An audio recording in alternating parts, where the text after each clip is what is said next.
Okay, start करते हैं history. और हिस्ट्री में हम लोग पढ़ रहे थे pre historic period. Last lecture में हम लोगों ने जो बेसिक्स थे, लाइक फादर ऑफ हिस्ट्री किसे कहते हैं, हेरोडोटस, हेरोडोटस के द्वारा लिखी गई किताबें कौन सी थी हिस्टोरी का। फिर हिस्ट्री का डिवीजन टाइम पीरियड स्केल के बेसिस पर कैसे हुआ, प्री हिस्टोरिक का क्या महत्व है, प्रोटो हिस्टोरिक क्या होता है, हिस्टोरिक क्या होता है, इसके बारे में समझा था। उसके बाद हमने समझा था कि आर्कियोलॉजिकल सोर्सेस के बेसिस पर किसने उसे तीन कालखंड में डिवाइड किया है इतिहास को, जैसे स्टोन एज, ब्रोंज एज और आयरन एज में। ये किसने किया था? तो क्रिश्चियन थॉमसन ने किया था। फिर हमने हमने देखा कि रिटेन जो सोर्सेस मिले हैं उनके बेसिस पर किसने अलग अलग डिवाइड किया था कि प्री हिस्टोरिक होगा कि प्रोटो हिस्टोरिक होगा कि हिस्टोरिक होगा। तो रॉबर्ट ब्रूस ने किया था, है ना। ये सारी चीज़ें हमने देखी थी। फिर हमने देखा था कि अच्छा, जो आर्कियोलॉजिकल सोर्सेस मिले थे वो कहाँ पर रखे गए थे। तो कोपेनहेगन, ये जो डेनमार्क की कैपिटल है कोपेनहेगन में ये म्यूज़ियम है। वहाँ पर ये सारी की सारी चीज़ें रखी हुई थी, जैसे ये म्यूज़ियम में सब कुछ रखा हुआ था। तो यहाँ पर मिले जो एविडेंसेस हैं इनको देख करके क्रिश्चियन थॉमसन ने बताया कि भाई ये टाइम पीरियड रहा था। जहाँ पर स्टोन देखने को मिले उसे स्टोन एज कह दिया, जहाँ पर ब्रॉन्ज देखने को मिले वहाँ पर ब्रॉन्ज एज कह दिया, और आयरन की प्रचुरता मिली तो आयरन एज कह दिया।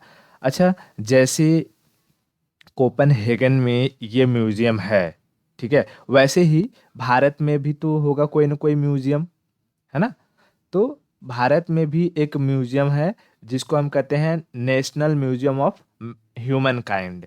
इसका प्रीवियस नाम था, मतलब स्टार्टिंग में जब ये बनाया गया था अंग्रेजों के टाइम में, तब इसका नाम था national museum of human kind. लेकिन बाद में इसे बदल करके क्या कर दिया गया, इंदिरा गांधी राष्ट्रीय मानव संग्रहालय। ठीक है। हाँ, तो ये याद रखना, ये मिनिस्ट्री ऑफ कल्चर के अंडर आता है और मध्य प्रदेश में इसका लोकेशन है। ठीक है। ये अ, छोटी सी चीज़ याद रखना, देखा यहाँ लिखा हुआ मध्य प्रदेश भोपाल। इतना चीज़ क्लियर है। ओके। तो आज हम क्या करेंगे कि प्री हिस्टोरिक पीरियड में जैसे हमने जब डिवाइड किया था पेलियोलिथिक, मेजोलिथिक, नियोलिथिक, फिर चैल्कोलिथिक, इन सब का एक इंट्रोडक्शन तो हमने ले लिया था मोटा मोटा, मतलब एक अंडरस्टैंडिंग पोर्शन पढ़ लिया था कि हाँ क्या हुआ, कैसे हुआ, कैसे शिकार करते थे। लेकिन आज हम एक रिटन फॉर्मेट में प्रॉपर मैनर में, जैसे एग्जाम पॉइंट ऑफ व्यू से जो पॉइंट्स हमें लिखने चाहिए उस तरीके से देख लेंगे, और देख करके इसे हम आज खत्म करेंगे प्री हिस्ट्री को। ठीक है। चलो तो शुरू करते हैं हम यहाँ से। पहले मैं जैसे अगर मैं कह दूं कि डिवीजन ऑफ हिस्ट्री, हिस्ट्री को जब हम डिवाइड करते हैं तो कितने भाग में डिवाइड कर देते हैं? तीन भाग में। कौन कौन सा? Pre historic, proto historic, proto historic और हिस्टोरिक।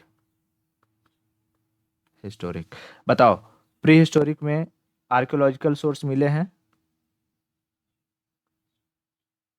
आर्कियोलॉजिकल, हाँ, आर्कियोलॉजिकल सोर्स तीनों में ही मिले हैं। ठीक है।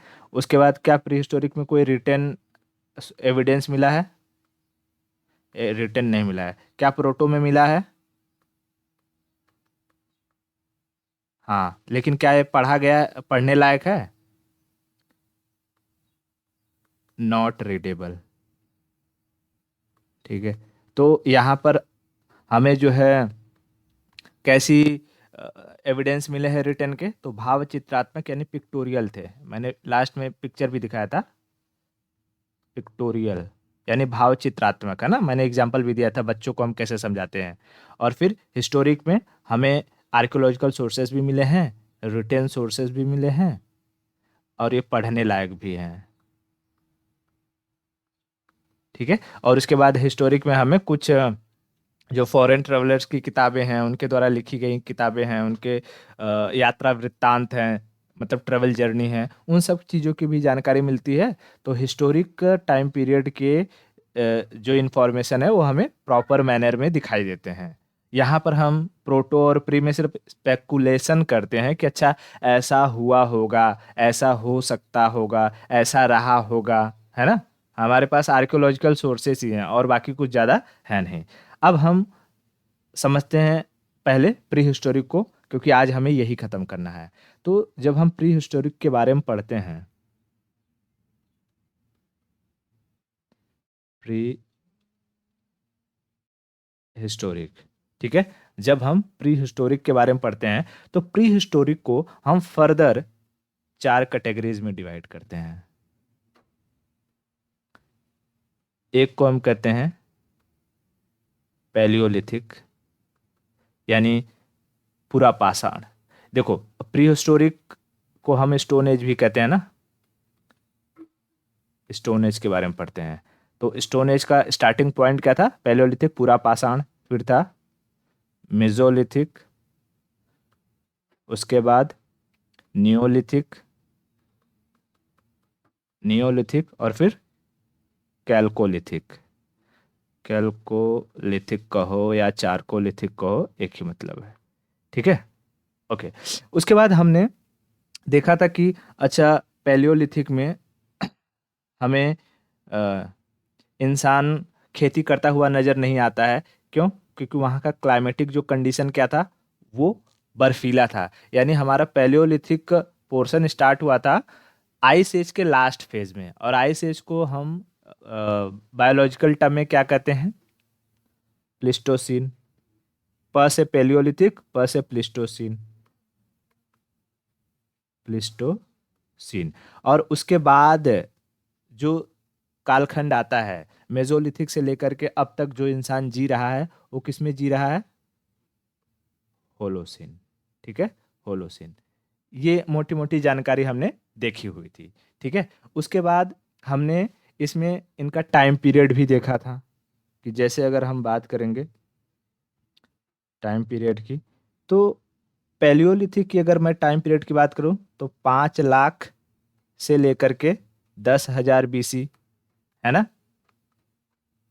BC। उसके बाद मेसोलिथिक की अगर हम बात करते हैं तो 10,000 से लेकर के 6,000 BC।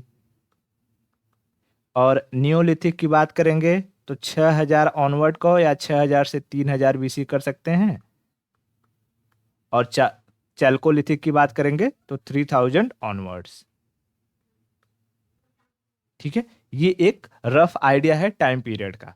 देखो, इतिहास में जो ये टाइम पीरियड होते हैं, ये अलग अलग वैरी करते रहते हैं। कहीं कहीं जहाँ मैंने 5 लाख लिखा है, कहीं कहीं 25 लाख लिखा रहेगा, कहीं 10,000 है तो वहाँ 12,000 लिखा रहेगा। तो इससे ज़्यादा घबराना नहीं है। इसे बस अपने एक रफ आइडिया के लिए हमें मतलब कि समझना है कि चलो अच्छा इस कालखंड को हम इतने में बांट सकते हैं, एक एवरेज लेना है ताकि हमारी अंडरस्टैंडिंग हो सके कि अच्छा हम कैसे कैसे पढ़ेंगे इसे, ठीक है। क्योंकि सवाल यहाँ से नहीं आएंगे, ये कालखंड कभी पूछेगा नहीं क्वेश्चन।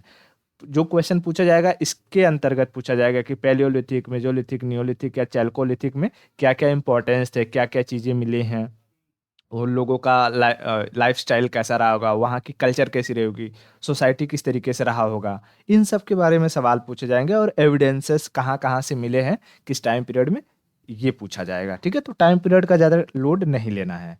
क्लियर है? ओके। अब देखो, हमने यहाँ पर दो चीज़ें निपटा दी। अगर हम प्लेस्टोसीन होलोसीन की बात करते हैं तो हम इसको कहते हैं क्लाइमेट, है ना, क्लाइमेट। और ये सारी की सारी चीज़ें जो हमने देखी, ये क्या है? Time period, time period.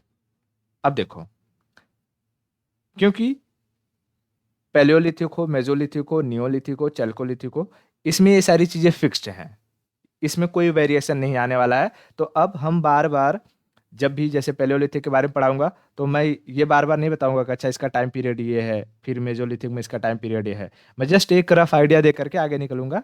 अब हमें पढ़ना क्या है? देखो, हमें किसी भी टाइम पीरियड या किसी भी एज के बारे में अगर स्टडी करनी है तो हमें कुछ चीज़ें पॉइंट वाइज जाननी जरूरी है। अब वो कुछ चीज़ें क्या हैं? जैसे नंबर 1 अगर हम बात करते हैं तो एक तो मैंने पहले बता दिया कि हम क्लाइमेट के बारे में बात करते थे कि भाई क्लाइमेटिक कंडीशन कैसी रही होगी, ठीक है। दूसरा हम टाइम पीरियड के बारे में बात करते थे, या पहले टाइम पीरियड रख लेते हैं तो अच्छा रहेगा, ठीक है। पहले हम टाइम पीरियड देखते थे, फिर क्लाइमेटिक कंडीशन या क्लाइमेटिक चेंज कह दो। उसके बाद तीसरी चीज हम देखते थे कि अच्छा टेक्नोलॉजिकल क्या चेंज हुआ होगा, मैं भी समझाऊंगा सब, टेक्नोलॉजिकल चेंज क्या हुआ होगा। चौथी चीज कि वो लोग रहते को कैसे होंगे, उनका जीवन कैसा रहा होगा, लाइवलीहुड, शिकारी थे, खेती करते थे, गाय भैंस बकरी पालते थे, क्या करते थे, ठीक है। उसके बाद पांचवी चीज की बात करें तो उनकी सोसाइटी कैसी रही होगी, सोसाइटी, ठीक है। और यहाँ पर मैं छठवां चीज लिख देता हूँ कि उनका कल्चर कैसा रहा होगा। ये जो 6 पॉइंट है ये हमें सब में पढ़ने हैं, पैलियोलिथिक, मेजोलिथिक, नियोलिथिक, चैल्कोलिथिक, ठीक है। कौन कौन सी 6 चीजें, time period, climatic condition, technological change, livelihood, society और कल्चर, ठीक है।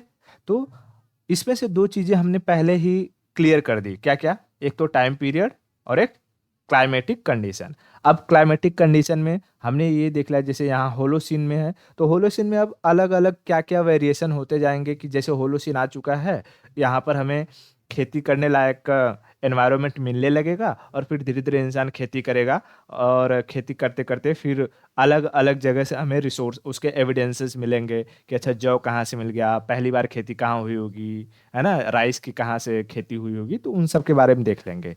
तो क्लाइमेटिक कंडीशन यहाँ खत्म है, टाइम पीरियड खत्म है। तो अगर इतना क्लियर है तो आगे बढ़ूं और मैं पैलियोलिथिक को शुरू करता हूं इस फैक्टर्स के बेसिस पर, स्टार्ट करें, ठीक है। यहाँ कोई दिक्कत नहीं है ना, हाँ एकदम हम लोग क्रोनोलॉजिकल मैनर से चलेंगे, कहीं पर कोई कंफ्यूजन नहीं होगा, अगर कहीं रहेगा तो बताना। चलो, तो हम शुरू करते हैं पैलियोलिथिक एज, हिंदी में क्या कहेंगे तो पूरा पाषाण,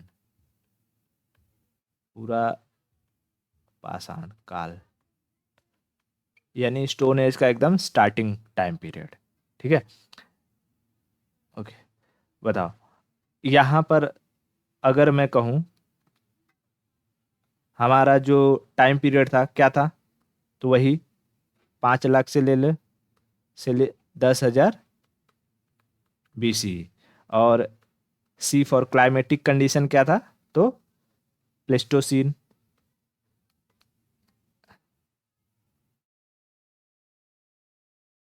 प्लेस्टोसीन, यानी जिसको हम कहते हैं आइस एज, आइस एज। क्या ये आइस एज की स्टार्टिंग थी या लास्ट फेज था,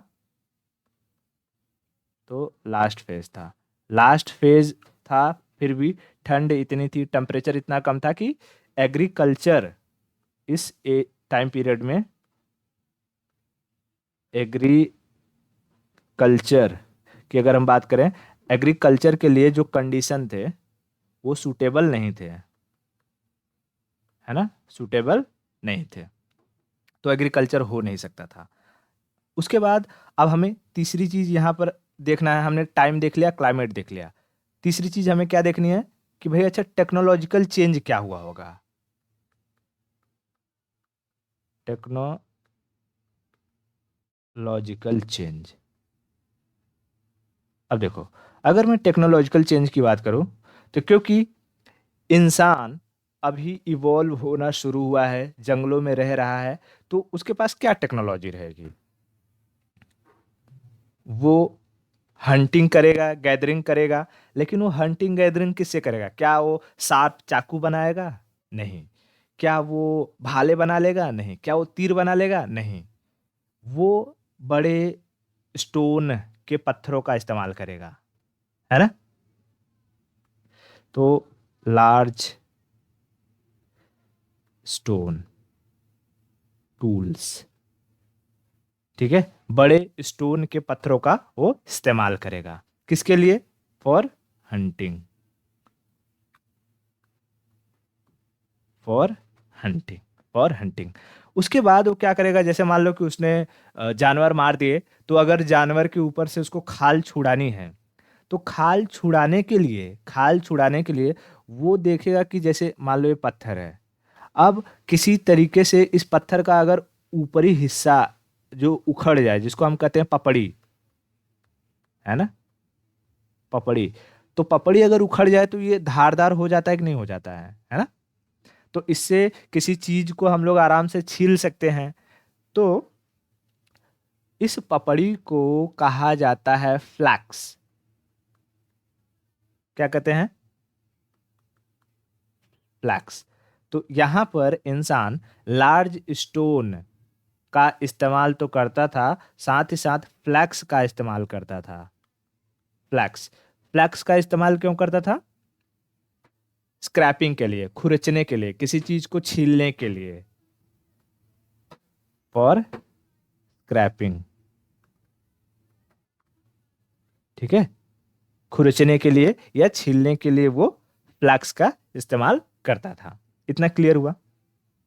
ओके। उसके बाद इसी टाइम पीरियड में हमने देखा था कि लास्ट लेक्चर में कैसे वो जंगलों में रहते थे, जंगलों में आग लग जाती थी, फिर भुने हुए जानवर उन्होंने खाए। तो इसी टाइम पीरियड में एक टेक्नोलॉजिकल चेंज हुई कि आग की खोज। उन्होंने पत्थरों से मार मार के क्या किया? आग जलाना भी सीखा। तो फायर डिस्कवरी। तो कहेगा कि आग की खोज किस काल में हुई? पैलियोलिथिक एज में। ठीक है, पैलियोलिथिक एज में। आग की खोज पैलियोलिथिक एज में। इंसान ने अपना सबसे ज्यादा टाइम पीरियड किस कालखंड में बिताया है? पैलियोलिथिक एज में, क्योंकि यही सबसे बड़ा रहा है। कई लाख साल से लेकर के 10,000 बीसी तक आया है। उसके बाद जो बाकी आए हैं तो 10,000 से 6,000, फिर 6 से 3, 3 के बाद आए हैं। तो सबसे बड़ा कालखंड रहा पैलियोलिथिक, जिसमें इंसान ने अपना जीवन व्यतीत किया है। और इसी कालखंड में टेक्नोलॉजिकल चेंज में हम देखते हैं कि एक तो बड़े पत्थरों का इस्तेमाल उसने किया हंटिंग के लिए, फिर उसके ऊपर की पपड़ी को छुड़ा करके उन्हें खाल वगैरह निकालने के लिए उसका इस्तेमाल किया। और उसके बाद फायर की डिस्कवरी हो जाती है। ठीक है, फायर की डिस्कवरी हो जाती है। तीन चीजें हो गई। अब अब हमें क्या पढ़ना है? अब हमें देखना पड़ेगा इनका लाइवलीहुड कैसा था, है ना? तो लाइवलीहुड यानी जीवन कैसे जीते थे। तो जीवन की बात करें तो क्या क्या कहें, ये हंटर और गैदरर थे। हंटर और एंड हंटर और गैदरर, या हंटिंग और गैदरिंग, गैदरर। ठीक है, हंटर और गैदरर थे, यानी शिकार करते थे, उसे खाते थे, या जंगलों से जो भी कुछ मिलता था उसे इकट्ठा करके खाते थे। ठीक है, तो हंटर और गैदरर थे। उसके बाद ये कहीं एक जगह पर रुकते नहीं थे, इधर से उधर घूमते रहते थे। तो जो इधर से उधर घूमते रहते हैं उन्हें हम कहते हैं घुमक्कड़ या नोमैडिक। नोमैडिक। तो इनका लाइफ कैसा था? घुमक्कड़ों वाला था। जैसे आज के बंजारे होते हैं ना, बंजारे एक जगह से दूसरी जगह ट्रेवल करते रहते हैं। कहीं 1 महीने रुक गए, वहां पर खाया पिया, नाचा, नाच गाना किया, फिर दूसरी जगह चले जाते हैं। तो ऐसे ही उनका भी जीवन काल था, वो भी नोमैडिक जीते थे अपना जीवन, इधर उधर भटकते रहते थे, कहीं अस्थायी नहीं होते थे। ठीक है। उसके बाद लाइवलीहुड के बाद अगर हम बात करें तो हमें क्या देखना है, तो उनका सोशल रिलेशन देखना है, या सोसाइटी। ठीक है, सोसाइटी। अगर हम सोसाइटी की बात करेंगे तो देखो, अब सोचो 10 लोगों का एक परिवार है, जहां पर खाना प्रोड्यूस करने की कोई होड़ नहीं है, जो मिल गया वो खा लिया, या किसी चीज को मारा, आया सबने बांटा और आपस में खा लिया। यानी खाना घर पर आ रहा है तो सबका पेट भर जाए, इस तरीके से डिस्ट्रीब्यूट हो रहा है। तो उसे हम क्या कहते हैं, इक्वली डिस्ट्रीब्यूट हो रहा है। यानी अगर हम 10 लोगों के परिवार को एक समाज मान लें, तो वो समाज में क्या हो रहा है, वो खाना इक्वली डिस्ट्रीब्यूट हो रहा है। और जब खाना इक्वली डिस्ट्रीब्यूट हो तो ऐसे सोसाइटी को हम क्या कहेंगे, इक्विटेरियन सोसाइटी। क्या कहेंगे, equitarian society. Equitarian society, equitarian society. क्यों? क्योंकि यहाँ पर कोई भी अधिक खाना प्रोड्यूस हो नहीं पा रहा है, या खाने को स्टोर कर नहीं पा रहे हैं। इसका अगर मैं रीजन लिखना रहेगा तो क्या लिखोगे, रीजन में लिखोगे होर्डिंग नहीं हो पा रही है। होर्डिंग, जिसको हम कहते हैं ना कि जैसे टमाटर का दाम कभी बढ़ जाता है, किस वजह से बढ़ जाता है, लोग होर्ड कर लेते हैं, या कभी कभी क्लाइमेटिक कंडीशन खराब हो जाती है तो प्रोडक्शन कम हो जाता है, तो खराब हो जाती है। तो यहाँ पर होर्डिंग नहीं हो पा रहा है, और होर्डिंग न होने की वजह क्या है कि सरप्लस उत्पादन नहीं है। सरप्लस नहीं है, अगर सरप्लस होता तब तो होर्डिंग होती। भाई जितना आ रहा है उतना कंज्यूम हो जा रहा है, तो होर्डिंग की कोई बात ही नहीं हुई। अब इसी इक्विटेरियन सोसाइटी को हिस्टोरियन ने एक नाम दिया, उसे कहा बैंड सोसाइटी। अगर टर्म सुना हो, बैंड सोसाइटी, ये टर्म सुना है? नहीं सुना है, कोई बात नहीं। अच्छा, गांव में शादी वादी अटेंड तो किया होगा, तो वहां पर बैंड बाजे वाले रहते हैं, तो उनका जो कलर कोड रहता है वो एक ही तरीके का रहता है कि नहीं? और वो लोग जब कोई भी गाना प्ले करते हैं तो उनमें एक तालमेल बना रहता है कि नहीं बना रहता है? हाँ, तो उन्हीं को देख करके, उनके हिसाब से जो तालमेल उनका बना रहता है, उसी को देख करके हिस्टोरियन ने इस इक्वेटेरियन सोसाइटी को नाम दिया बैंड सोसाइटी का, कि उनकी सोसाइटी कैसी रही होगी, बैंड सोसाइटी रही होगी। यानी उन सब में एक दूसरे में तालमेल जुड़ा रहा होगा। कोई जो है किसी का जो सामान है उसे हड़पने की कोशिश नहीं कर रहा होगा, या कोई मीर घाट नहीं जा रहा होगा, कोई तीर घाट नहीं जा रहा होगा, सब मिलजुल के रह रहे थे, एक दूसरे में समरसता थी। तो इसके लिए उन्होंने उसे क्या कह दिया, बैंड सोसाइटी। ठीक है, कोऑर्डिनेशन सब में अच्छा था, तभी वो सोसाइटी सस्टेन कर पा रही थी, तो उसे क्या कहा, बैंड सोसाइटी। अब ऐसी सोसाइटी में जहां इंसान हंटरर और गैदरर है, तो महिलाओं का काम क्या होगा? देखो यहाँ पर अगर हम बात करें मेल की, तो मेल कहाँ जाएंगे, हंटिंग के लिए, और फीमेल भी साथ में जाएंगी। लेकिन फीमेल का मुख्य काम क्या होगा कि वो जो हंट किए हुए शिकार हैं उसे ला करके इकट्ठा करना, गैदर करना, उसे संभाल कर रखना ताकि लोग खा सके। तो ऐसा अज्यूम किया गया, जो एंथ्रोपोलॉजिस्ट थे उस वक्त में, महिलाओं की जो कंडीशन रही होगी, उनका जो सम्मान रहा होगा वो ज्यादा रहा होगा, क्योंकि हंटिंग से ज्यादा इंपॉर्टेंट है फूड को बचा करके रखना, है ना? हाँ, तो ये सारी चीजें अच्छा कैसे, जो हिस्टोरियन है या एंथ्रोपोलॉजिस्ट है, कैसे पता लगाते होंगे? तो जब वो आज के ट्राइबल्स को देखते हैं जो भारत में व्याप्त हैं, चाहे वो अंडमान निकोबार हो या मध्य प्रदेश हो, अलग अलग एरिया में जहाँ पर ट्राइबल्स हैं, जब उनकी सोसाइटी को देखा जाता है तो वहाँ ऐसा पता चलता है कि महिलाओं की क्या इंपॉर्टेंस है, या आज के समय में उनकी क्या कंडीशन है। तो ये एक अनुमान लगाया जाता है कि अगर सिचुएशन ऐसी रही होगी तो उस वक्त में महिलाओं की जो कंडीशन होगी वो बेटर रही होगी, क्योंकि ज्यादा इंपॉर्टेंस क्या है, किसको दिया जा रहा है, गैदरिंग को। ठीक है, ओके, आगे चले। तो सोशल रिलेशन या सोसाइटी समझ में आ गई इनकी।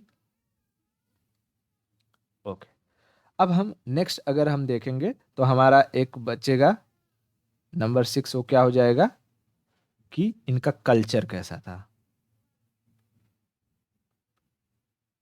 कल्चर, तो कल्चर की अगर बात करें तो भाई ऐसा तो नहीं, ये बहुत पढ़े लिखे थे, ज्ञानी महात्मा थे, तो कुछ जो है बढ़िया एकदम नृत्य करेंगे या जो है कोई बढ़िया बढ़िया चित्र बना डालेंगे या कोई किताब लिख डालेंगे, जहाज की खोज कर डालेंगे, या जो है वो कुछ ट्रेडिशनल कोई चीज़ें हवन वगैरह करेंगे, ऐसा कुछ नहीं था उनके पास। वो अपने टाइम पास के लिए क्या करते थे, वो भी इस पेलियोलिथिक एज के एकदम लास्ट फेज में, जब कहा जाता है कि ऐसा मेसोलिथिक की स्टार्टिंग हो चुकी थी, तो वहां पर देखने को मिलता है पेंटिंग, पेंटिंग्स। ठीक है, इनके कल्चर का एक पार्ट था पेंटिंग। यानी लास्ट फेज ऑफ पेलियोलिथिक में उन्होंने पेंटिंग स्टार्ट करना शुरू किया, कि वो कहीं कहीं बैठे रहते थे, चाहे वो गुफा में हो गए या जंगलों में हो गए, तो वहां पर किसी न किसी चीज से दीवारों पर खुरच देते थे, कुछ बना देते थे। ठीक है, तो हमें लास्ट फेज में जो पेलियोलिथिक एज है, वहाँ उसके लास्ट फेज में ऐसा पता चलता है कि पेलियोलिथिक एज में रहने वाले जो इंसान थे, उनके कल्चर में पेंटिंग का एक ज्यादा इंपॉर्टेंस रहा होगा। वो क्या करते होंगे, पेंट करते होंगे। ठीक है, हालांकि पेंटिंग के जो एविडेंसेस मिले हैं वो मेसोलिथिक में मिले हैं, फिर उसके बाद न्योलिथिक में मिले हैं, आगे चल करके ये एविडेंसेस इस टाइम पीरियड के मिलते हैं। लेकिन अगर हम पेलियोलिथिक में एक कल्चर की बात करेंगे, तो उसमें पेंटिंग की स्टार्टिंग कह सकते हैं कि भाई ये पेंटिंग की स्टार्टिंग हो चुकी थी यहाँ पर last phase of the paleolithic age में। इतना क्लियर हुआ? ओके, तो आई होप पेलियोलिथिक से अब कोई भी डाउट रहा नहीं होगा, है ना?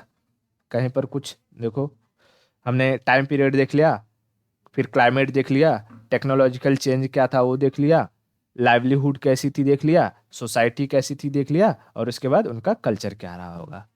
क्लियर? ओके, अब दूसरे नंबर पे हमारा क्या आ जाएगा? मेजोलिथिक। बताओ, इस मेजोलिथिक में अगेन हम क्या देखेंगे?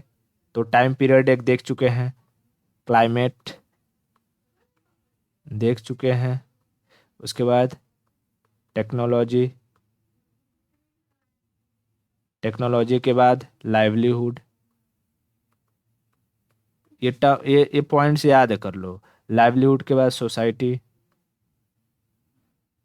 और सोसाइटी के बाद कल्चर। ठीक है, ये सारी चीज़ें अब हम मेजोलिथिक में देखेंगे। मेजोलिथिक में तो चलो, अब जैसे मेजोलिथिक में बताओ कि भैया टाइम यहाँ हमारा तो ऑलरेडी हम बता चुके हैं क्या था, 10,000 से लेकर के 6,000 BC। ठीक है, BC। क्लाइमेट क्या था? तो होलोसीन आ चुका था, और होलोसीन जब आ जाएगा तो एग्रीकल्चर के लायक, खेती के लायक जो है कंडीशन शुरू होगी। लेकिन यहाँ पर हमें कोई परमानेंट या प्रॉपर तरीके से खेती करते हुए नजर नहीं आएंगे लोग। यहाँ पर वही जैसे जंगलों से कुछ मिल गया तो वहाँ से खा लिया उखाड़ करके, या कुछ ग्रेन्स वगैरह ले लिया, तो उन सब चीज़ों के बारे में देखेंगे। उसके एविडेंस मिलते हैं कहीं कहीं पर, बाकी जो है खेती के कोई बहुत अच्छे साक्ष्य नहीं मिलते हैं यहाँ पर। तो क्लाइमेट का सिचुएशन खत्म हो गया, तो अब हम चलते हैं टेक्नोलॉजी में। ठीक है, तो टेक्नोलॉजी से शुरू करते हैं। चलो, मैं यहाँ हेडिंग डाल देते हैं, नंबर 3 हमारा शुरू हो जाएगा इसमें, टेक्नोलॉजी। टेक्नोलॉजी, अब देखो, मेजोलिथ को यानी मध्य पाषाण काल को मेजोलिथ का नाम दिया गया। क्यों? क्योंकि यहाँ पर जो टूल्स थे, वो कैसे थे? पत्थर के ही, स्टोन के ही थे। लेकिन वो स्टोन कैसे थे? माइक्रोलिथ। ठीक है, माइक्रो, माइक्रो मतलब छोटे, और लिथ मतलब पत्थर, माइक्रोलिथ। तो माइक्रोलिथ, इनकी जो साइज पाई गई वो 1 से 5 सेंटीमीटर के आसपास देखने को मिलती है। ठीक है, 1 से 5 सेंटीमीटर के आसपास देखने को मिलती है। अब बताओ, मान लो कि इतना बड़ा कोई पत्थर है। ठीक है, इतना बड़ा कोई पत्थर है। अब इन पत्थरों को क्या, इसको खींच के मारेंगे? ये बड़ा सा हिरन जा रहा है, मारो खींच के, वो हिरन मर जाएगा, हिरन को तो लगेगा भी नहीं, है कि नहीं? तो इन माइक्रोलिथ्स को अकेले इस्तेमाल नहीं किया जा सकता था, can not used alone, can't used alone. तब इसके लिए क्या करना पड़ेगा? इसके लिए इसे तुम्हें किसी के साथ अटैच करना पड़ेगा। किसके साथ अटैच करोगे? है ना? सो अगर मैं यहाँ माइक्रोलिथ की बात करूँ तो माइक्रोलिथ को हम अटैच करेंगे। अटैच करेंगे किसके साथ? तो हो सकता है कि उस वक्त वुड के साथ करे, या हो सकता है कि वो बोन्स के साथ करे। है ना? जैसे कोई बड़ा जानवर मार दिया है, बड़े जानवर के हड्डियों में इस पत्थर को जो है बांध दे और फिर उसको किसी दूसरे जानवर में घुसेड़ दे तो घुस जाएगा अंदर। है कि नहीं? तो अगर मैं कहूँ कि ये लकड़ी है मान लो, और इस लकड़ी पर छोटा सा ये पत्थर लगा दे, तो ये या तो वो बन जाए, अरे एरो बन जाएगा। है ना? यानी बाण बन जाएगा। या तो बड़ा है तो इसी को हम लोग भाला बना सकते हैं। है ना? तो इस टाइम पीरियड में मेजोलिथिक में टेक्नोलॉजिकल चेंज क्या हुई? मेजोलिथिक में टेक्नोलॉजिकल चेंज क्या हुए कि इंसान बो और एरो का इस्तेमाल करने लगा था। ठीक है? पत्थरों की साइज जो हुए थे वो छोटे हो चुके थे। पत्थर के साइज क्या हो गए थे? माइक्रोलिथ, छोटे हो चुके थे। उनका अकेला इस्तेमाल नहीं किया जा सकता था, इसलिए उन्हें वुड या बोन्स में बांध करके इस्तेमाल किया जाता था। वुड में बांधा तो एरो की तरह इस्तेमाल करने लगे, तो इससे पता चलता है कि बो एंड एरो का कंसेप्ट यहाँ आ चुका है, या भाले की तरह इस्तेमाल कर सकते थे। और बोन्स में बांध करके भी वो भाले की तरह या किसी भी कुल्हाड़ी वगैरह की तरह इस्तेमाल कर सकते थे। तो बोन्स के बने हथियार के एविडेंस हमें देखने को मिलते हैं, ये चीज याद रखना। बोन से बने जो वेपन्स हैं, वेपन्स, इनके हमें एविडेंस मिलते हैं। कहाँ से मिलते हैं? तो यूपी में एक जगह है महदहा। कहाँ है? उत्तर प्रदेश में। ठीक है? तो कहेगा कि हड्डियों से बने हथियार के साक्ष्य हमें कहाँ से मिले हैं? तो यूपी के महदहा से। महदहा से। ठीक है? क्लियर हुआ? तो ये लाइव हमने जो टेक्नोलॉजिकल चेंज है या टेक्नोलॉजी के बारे में है, यहाँ पर कोई दिक्कत कुछ नहीं। आगे चलते हैं, अब हम देखते हैं लाइवलीहुड। लाइवलीहुड यानी चौथा नंबर हो जाएगा लाइवलीहुड। उनकी ज़िंदगी कैसी रहेगी? अब उनकी ज़िंदगी तो वैसे ही थी, अभी भी हंटिंग और गैदरिंग तो कर ही रहे थे। हंटिंग और गैदरिंग तो कर ही रहे थे, बट यहाँ पर हमें एक पोटेंशियल नज़र आता है। पोटेंशियल, किस चीज़ का पोटेंशियल नज़र आता है? तो खेती के, एग्रीकल्चर के, और पशुपालन के, एनिमल डोमेस्टिकेशन। ठीक है? एग्रीकल्चर और खेती, एग्रीकल्चर यानी खेती, और एनिमल डोमेस्टिकेशन यानी पशुपालन के हमें पोटेंशियल दिखने शुरू होते हैं। कौन से काल में? मेजोलिथिक में। लेकिन ये प्रॉपर मैनर में नहीं है, याद रखना। यहाँ से हमें ऐसा नजर आता है कि शुरुआत हुई होगी यहाँ पर, बट वो प्रॉपर तरीके से नहीं हुई होगी। है ना? जैसे हम कोई भी काम शुरू करते हैं तो स्टार्टिंग तो कर देते हैं, पर जब तक उसमें हमें एक्सपर्टीज नहीं आती है, हम वो प्रॉपर तरीके से कर नहीं पाते हैं। कुछ थोड़ा करेंगे, थोड़ा छोड़ देंगे। है कि नहीं?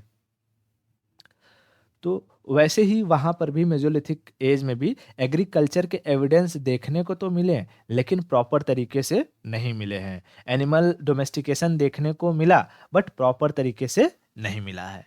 ठीक है? ओके। अब हम ये समझते हैं कि अच्छा, जब एग्रीकल्चर के पोटेंशियल देखने को मिल रहे हैं तो कहीं ना कहीं एविडेंस भी मिला होगा। तो एविडेंस की अगर बात करें, एविडेंस कहाँ पर मिला है, कहाँ से हमें ये पता चलता है? तो हमें चक्री चक्री समझते हो, चक्री?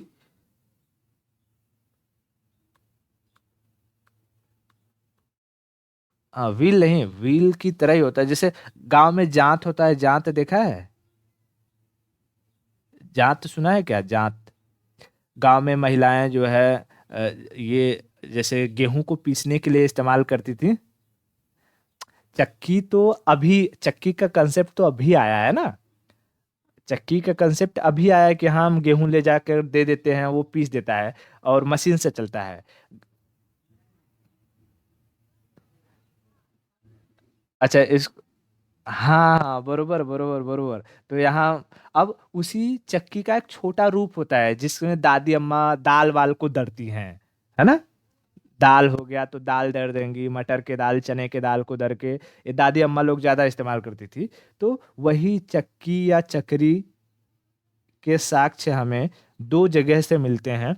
जो एक है महदहा, और एक है जो है ये क्या कहते हैं, अपना सराय नाहर। मैं एविडेंस की बात करता हूँ। सराय नाहर और महदहा। ठीक है, सराय नाहर और महदहा, ये कहाँ है? तो ये भी दोनों यूपी में ही है। ठीक है, कहाँ है? यूपी में ही है। इतना क्लियर हुआ? यूपी में। तो अच्छा, ये चक्की जब मिला, तो चक्की मिलने से लोगों ने ये अंदाजा लगाया, चक्की मिलने से लोगों ने ये अंदाजा लगाया कि वहां के जो लोग होंगे आखिर ये चक्की का इस्तेमाल क्यों करते होंगे। भाई कुछ न कुछ कूटने के लिए, या कुछ न कुछ पीसने के लिए, या किसी चीज से किसी चीज को निकालने के लिए इस्तेमाल करते होंगे। तो उन्होंने ऐसा अंदाजा लगाया कि जो फॉरेस्ट में ग्रेन्स वगैरह उगते होंगे, मान लो कि जौ हो गया, बार्ली हो गया, तो लोग वहां से लाते होंगे। अब उसे जैसे आज के टाइम में हम कुटाते हैं ले जा करके, है ना, कुटनी होती है, धान होता है तो उसे कुटाते हैं, सब करते हैं। या गेहूं वगैरह रहता है तो उसे थ्रेसर में डाल करके उसे करते हैं। तो वैसे ही ऊपर की खोल को निकालने के लिए वो लोग इस चक्की या चक्री का इस्तेमाल करते रहे होंगे, जिससे ये अंदाजा लगता है कि अच्छा, एग्रीकल्चर के कहीं कहीं साक्ष्य देखने को मिल रहे हैं। लेकिन ये एग्रीकल्चर इंसान खुद कर रहा है, ये जरूरी नहीं है। ये जो है खुद से जो नेचर में अवेलेबल है, उसका इस्तेमाल ये लोग कर रहे हैं अपने लाइवलीहुड के लिए। ठीक है। उसके बाद अगर हम एनिमल डोमेस्टिकेशन की बात करें, तो इसके भी कुछ एविडेंसेस हमें मिले हैं। एविडेंसेस मिले हैं। तो ये एविडेंसेस कहाँ से मिले हैं? तो ये राजस्थान और मध्य प्रदेश। तो राजस्थान में एक जगह है बागौर है, बागौर। और मध्य प्रदेश में एक जगह है आदमगढ़,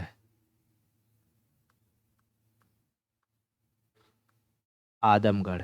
ये कहाँ है? बागौर राजस्थान में, और आदमगढ़ एमपी मध्य प्रदेश में। यहाँ से हमें एनिमल के साक्ष्य देखने को मिलते हैं कि हाँ, एनिमल जैसे एक्सकेवेशन हुआ तो वहाँ से कुछ हमें बरियल्स देखने को मिले, और ये पता चलता है कि अच्छा, इस टाइम पीरियड में जो लोग थे वो एनिमल डोमेस्टिकेट करते थे, यानी उनका पालन करते थे। ठीक है। तो लाइवलीहुड समझ में आ गया, उनका जीवन कैसा था।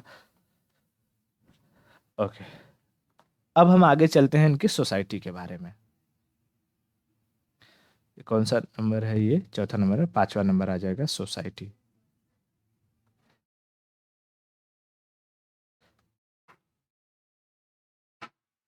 सोसाइटी यानी उनका समाज कैसा था। तो अभी भी इनका जो समाज है, क्योंकि अभी भी प्रॉपरली खेती हो नहीं रहा है, तो अभी भी इसे हम बैंड सोसाइटी का ही नाम देंगे। बैंड सोसाइटी यानी इक्विटेरियन सोसाइटी है, जो आ रहा है वो कंज्यूम होते जा रहा है। ठीक है। लेकिन अब धीरे धीरे यहाँ पर हमें एक फैमिली स्ट्रक्चर का कॉन्सेप्ट नजर आता है। ठीक है। कैसे आता है मैं समझाता हूँ। फैमिली कॉन्सेप्ट स्टार्टेड कैसे हुआ? देखो, पहले जब इंसान दूर दराज के क्षेत्रों में हंटिंग के लिए जाता था, तो घर के सारे सदस्य जाते थे, चाहे बूढ़े हो, औरत हो, बच्चा हो, तो सब जाते थे। बूढ़े बाबा भी साथ में जा रहे हैं, और बच्चे हैं तो महिलाएं बच्चों को लेकर के जा रही हैं। बच्चों को या तो पीठ पर बांध लेंगी या कंधे पर बिठा लेंगी, कैसे भी कर लेंगी। अब अगर हंटिंग करना है तो हंटिंग में तुम्हें ये बात पता है कि फुर्ती की जरूरत पड़ती है। अगर तुम तेजी के साथ भागोगे नहीं, दौड़ोगे नहीं, तो हो सकता है कि शिकार करने की जगह तुम खुद शिकार हो जाओ, है ना। हाँ। तो वैसे टाइम पीरियड में बहुत जब घटनाएं हुई थी पैलियोलिथिक वगैरह एज में, धीरे धीरे मेजोलिथिक में आते आते ये हुआ कि एक काम करते हैं, जो बूढ़े लोग हैं उन्हें हम घर पर छोड़ देते हैं, ताकि वो बच्चों की देख रेख करें। तो बूढ़े घर पे रह के बच्चों की देख रेख करने लगे, और महिलाएं मर्दों के साथ जाने लगी। उनसे उनका शिकार का जो तरीका था वो भी थोड़ा आसान हो गया, और चीजें जल्दी लेकर के वो घर पर आने लगे। तो धीरे धीरे हमें इस मेजोलिथिक एज में एक फैमिली का कंसेप्ट नजर आने लगा।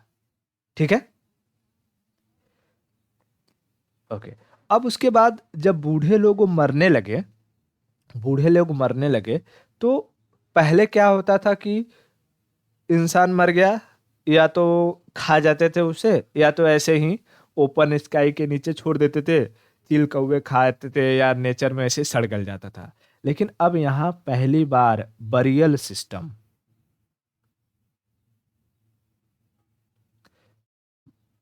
सिस्टम का कंसेप्ट नजर आता है। किसका कंसेप्ट? बरियल सिस्टम, यानी गाड़ने की प्रथा हमें नजर आती है। किसके लिए? डिस्पोजल ऑफ डेड बॉडीज, ताकि जो डेड बॉडीज है उन्हें डिस्पोज किया जाए। अच्छा, ये बरियल सिस्टम क्यों आया होगा? देखो, ध्यान से मैं समझाता हूँ। जैसे मान लो ये रोड है, रोड पर तुम चले जा रहे हो, चले जा रहे हो, चले जा रहे हो, तुम्हें पता ही नहीं चल रहा है कहाँ जा रहे हो। अचानक से तुम्हें एक पत्थर ऐसे गड़ा हुआ दिखता है, और उस पर लिखा है, क्या लिखा है? पुणे 10 किलोमीटर। इसे क्या समझ में आएगा कि यहाँ जिस रास्ते पर हूँ, यहाँ से आगे 10 किलोमीटर जाऊंगा तो पुणे आ जाएगा। यानी हमें एक इंडिकेशन मिल जाता है। वैसे ही मान लो कि एक फैमिली किसी एक पर्टिकुलर एरिया में रह रही है ना, किसी एक पर्टिकुलर एरिया में रह रही है, और एक और फैमिली है, वो भी किसी एक पर्टिकुलर एरिया में रह रही है।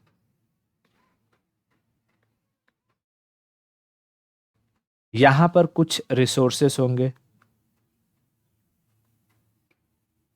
यहाँ पर भी कुछ रिसोर्सेस होंगे। लेकिन क्या हो कि ये लोग यहाँ के रिसोर्सेस को कब्जाने लगे, कैसे पता चलेगा? क्योंकि किसी को तो ये तो पता नहीं कि भाई ये कौन सा टेरिटरी है, ये हमारा टेरिटरी है तुम्हारा टेरिटरी, ऐसा कुछ आइडिया है नहीं। तो लोगों ने क्या किया कि जब उनके दादा परदादा मरने लगे, तो उन्होंने उन्हें गाड़ना शुरू किया। और जहां पर वो उन्हें गाड़ देते थे, मान लो ये मैं कब्र बना देता हूँ, इससे पता चलेगा कि ये क्या है, एक यहाँ पर कब्र है, ग्रेवयार्ड है। ठीक है। अब यहाँ पर अगर गाड़ दिए, तो जहां जहां पर उन्होंने गाड़ना शुरू किया, मान लो कि यहाँ पर गाड़ दिए, यहाँ पर गाड़ दिए, यहाँ पर गाड़ दिए, फिर किसी को यहाँ पे गाड़ दिए, किसी को यहाँ पे गाड़ दिए, किसी को यहाँ पे गाड़ दिए, किसी को यहाँ पे गाड़ दिए। तो इससे क्या हो गया, इनका एक टेरिटरी मार्क्ड हो गई कि भाई यहाँ पर हमारे पूर्वज दफनाए गए हैं, और ये हमारी टेरिटरी है। इस टेरिटरी के अंदर आने वाले जितने भी रिसोर्सेस हैं, ये हमें बिलोंग करेंगे। समझ में आई? हाँ। तो बरियल सिस्टम का कंसेप्ट इसलिए भी उभर कर आया होगा, ऐसा हिस्टोरियन मानते हैं, ताकि हम टेरिटरी को क्लेम कर सके, और वहाँ की जो रिसोर्सेस है उसका हम अपना इस्तेमाल कर सके। ठीक है। ओके। तो ऐसी ही बरियल सिस्टम या डेड बॉडीज के कहीं ना कहीं सोर्स मिले हैं क्या? तो हाँ, मिले हैं। एविडेंसेस मिले हैं, एविडेंसेस मिले हैं। और वो डेड बॉडीज के एविडेंसेस कहाँ से मिले हैं? तो उत्तर प्रदेश का ही एक जगह है, दमदमा। दमदमा। उत्तर प्रदेश में एक जगह क्या है, दमदमा। दमदमा, वहां से हमें डेड बॉडीज के जो एविडेंस हैं वो मिलते हैं, जिससे ये पता लगाया जाता है अच्छा ये इस एरिया में डेड बॉडीज क्यों वो लोग दफनाते होंगे, इसकी क्या वजह रही होगी। क्लियर हो गया। तो सोसाइटी समझ में आ गया। उनकी सोसाइटी कैसी थी, बैंड सोसाइटी थी मेजोलिथिक टाइम में। उसके बाद फैमिली स्ट्रक्चर का कंसेप्ट समझ में आया, और बरियल सिस्टम पहली बार स्टार्ट हुआ। बरियल सिस्टम के पीछे क्या लॉजिक रहा होगा ये भी मैंने समझा दिया, और कहाँ से एविडेंस मिला है बरियल सिस्टम का ये भी मैंने बता दिया। ठीक है, ओके। अब हम चलते हैं छठवें पर और समझते हैं कि उनका कल्चर कैसा रहा होगा।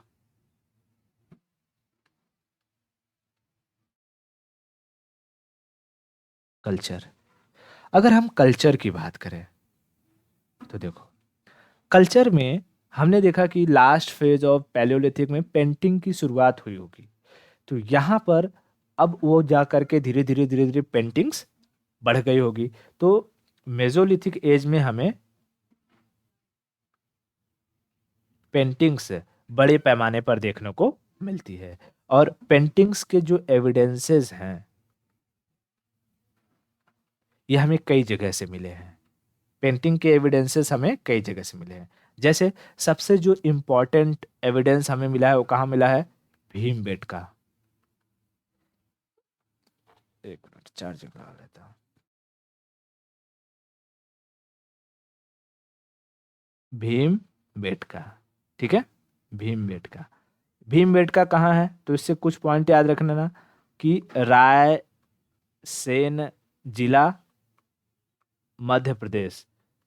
कौन से माउंटेन के पास, तो विंध्याचल माउंटेन। विंध्याचल। कौन से रिवर के किनारे, तो नर्मदा रिवर। ठीक है, तो ये कुछ पॉइंट क्योंकि ये इंपॉर्टेंट है इसलिए ये पॉइंट याद रख लेना। कभी कभी पूछता है कि भीमबेटका में मिले जो पेंटिंग्स हैं वो किस तरीके के हैं। भित्त चित्रकारी है यानी वॉल पेंटिंग है, गुफा चित्रकारी है यानी केव पेंटिंग है, या पिलर चित्रकारी है, या स्तंभ पेंटिंग है। तो क्योंकि ये गुफा में मिला है तो इसलिए इसे केव पेंटिंग्स, केव पेंटिंग्स की कैटेगरी में रखा जाता है।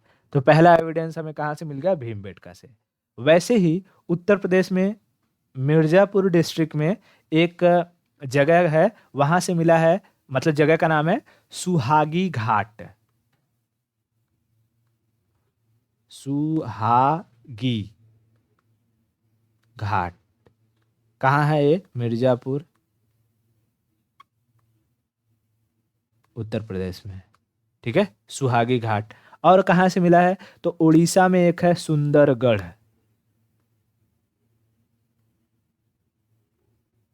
सुंदरगढ़ कहाँ है, उड़ीसा में। ठीक है, सुंदरगढ़। तो यहाँ से हमें पेंटिंग के कुछ एविडेंसेस मिले हैं जो मेजोलिथिक एज के हैं, जिससे उनके कल्चर झलक कर आती है। अच्छा, इनके कल्चर में जो ये पेंटिंग्स मिले हैं तो पेंटिंग्स का कुछ ना कुछ थीम होगा ना। जैसे आज के टाइम में अगर हम कुछ कहना चाहते हैं किसी को, वैसे तो नॉर्मली अब के लोग क्या कर रहे हैं कि अगर उन्हें किसी से कुछ कहना है तो व्हाट्सएप पर स्टेटस लगाएंगे या डीपी चेंज करेंगे। मतलब वो भी एक तरीके का है, वो डायरेक्ट बात नहीं कर रहे हैं बट कुछ कह रहे हैं, है कि नहीं। तो वैसे ही वो लोग जब पेंटिंग बनाते होंगे तो कुछ ना कुछ तो कहते ही होंगे। तो उनके पेंटिंग की अगर हम थीम की बात करें, जो पेंटिंग्स का जो थीम था, ठीक है, अगर थीम की बात करें तो थीम कैसा था, तो भाई पहली बात तो शिकार पर जाते थे, तो हंटिंग, कि शिकार करते हुए, है ना, शिकार करते हुए। मान लो कि ऐसे ऐसे बना दिया, ऐसे ऐसे करके कुछ न कुछ ऐसे तीन चार पैर निकाल लिए, उसको फिर भाला मारते हुए, तो मैं ऐसे बना दे रहा हूँ, कुछ न कुछ करके बना दिया। अब वो लोग पेंटर तो थे नहीं कि एकदम बढ़िया बनाएंगे, है कि नहीं। तो हंटिंग करते हुए उनकी पेंटिंग्स नज़र आती हैं। उसके बाद वहाँ पर ग्रुप डांस करते हुए नज़र आते हैं, ग्रुप डांस, ठीक है। उसके बाद जैसे महिलाएं जब फूड को गैदरिंग करती हैं, इकट्ठा करती हैं, तो वेमेंस फूड गैदरिंग,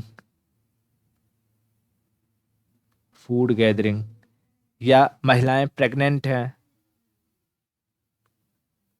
है, उसके भी चित्र हमें देखने को मिलते हैं। या शेर या तेंदुआ भाग रहा है, टाइगर रनिंग, इसके भी चित्र हमें देखने को मिलते हैं। तो उनके पेंटिंग्स के ये अलग अलग थीम रहे, हंटिंग, ग्रुप डांसिंग, ढोल मजीरा बजाते हुए या समथिंग समथिंग, कुछ कुछ ऐसा लगता है कुछ बजा रहे हैं वो लोग, ठीक है। फिर महिलाएं कुछ इकट्ठा कर रही हैं, प्रेग्नेंट वुमेन से टाइगर रन कर रहे हैं, इन सब के हमें इसमें थीम दिखाई देते हैं। तो ये रहा उनका कल्चरल एस्पेक्ट सारा का सारा। तो मेजोलिथिक में आई होप कि सारी चीज़ें समझ में आई होंगी। हमने क्या क्या देख लिया, देख लो एक बार। मेजोलिथिक में टाइम पीरियड समझ में आ गया, क्लाइमेट समझ में आ गया, टेक्नोलॉजी देख लिया, लाइवलीहुड देख लिया, सोसाइटी देख लिया और कल्चर देख लिया। इसमें कहीं पर कोई दिक्कत किसी जगह पे नहीं है? चलो बढ़िया, बहुत बढ़िया। अब हम आगे बढ़ते हैं और चलते हैं नियोलिथिक एज में। तीसरा हमारा क्या आ जाएगा, ये नियोलिथिक एज या पीरियड। बताओ फिर से हम नियोलिथिक में क्या देखेंगे? Time, climate, technology, livelihood, livelihood, society and culture, ठीक है। ये सारी चीजें हम देखेंगे। तो बताओ पहला, अगर मैं टाइम की बात करूं, तो टाइम क्या हो जाएगा इनका? वही 623 BCE। क्लाइमेट होलोसीन ही रहेगा, है ना। अब क्योंकि मेजोलिथिक टाइम पीरियड में हमें खेती करने के थोड़े थोड़े जो है ऐसा आसार दिखने पता चल चुके थे, एनिमल हस्बेंड्री के आसार दिखने लगे थे। तो नियोलिथिक एज में, टाइम पीरियड में, ये सब चीज़ें बड़े पैमाने पर होंगी, ठीक है। अब हम यहाँ तीसरे से शुरू करते हैं, टेक्नोलॉजी से। क्लियर? चलो, तो मैं यहाँ नंबर 3 डाल देता हूँ।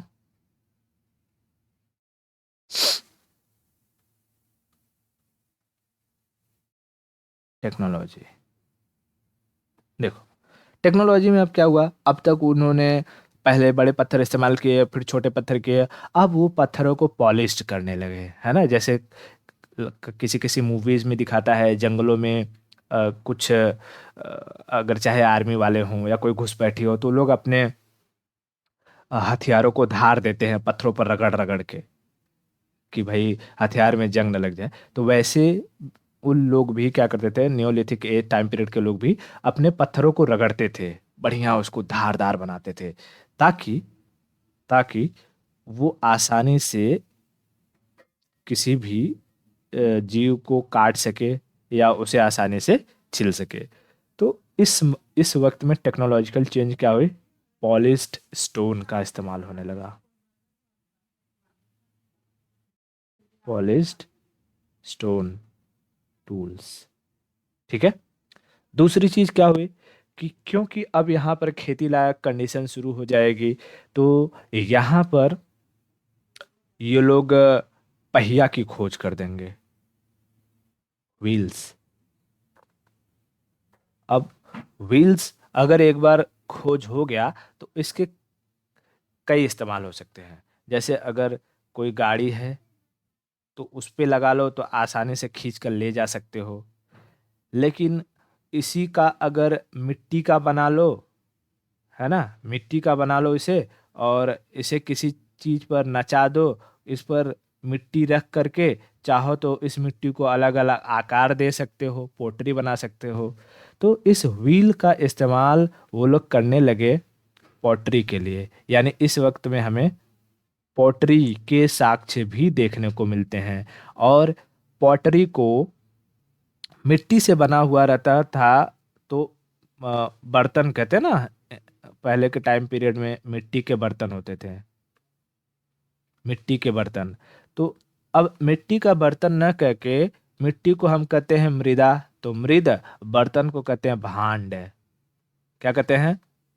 मृद भांड, मृद भांड। अच्छा, उस वक्त में ऐसा तो नहीं रहा होगा कि उनके पास लाल हरा नीला पीला बहुत कलरफुल कलर रहे होंगे और मस्त वो बना करके एकदम पेंटिंग मारते होंगे। तो एक जो नेचुरल कलर होता है, नेचुरल कलर में अगर हम मटका देखते हैं तो किस कलर का दिखाई देता है? उसको हम कहते हैं गेरुआ कलर होता है। हाँ, गेरुआ कलर, है ना। तो अगर हम पॉटरी की कलर की बात करें तो उसे हम कहते हैं गेरु वर्णीय, गेरु वर्णीय, यानी इंग्लिश में कहते हैं ऑचर कलर, OCHER, ऑचर। ऑचर मतलब गेरु वर्णीय। तो उस वक्त में हमें गेरु वर्णीय मृद भांड यानी ऑचर पॉटरी के एविडेंस देखने को मिलते हैं। और इस पॉटरी में भी दो तरीके की पॉटरी, पॉटरी में भी अगर हम बात करें तो दो तरीके की पॉटरी। जैसे मैं यहाँ पॉटरी लिखता हूँ, और एक नॉर्मल है, देखो मैं यहाँ जैसे बनाने की कोशिश करता हूँ, ये ऐसा है, मटका है, ठीक है, मटका है। और एक पॉटरी में बना रहा हूँ, हम्म,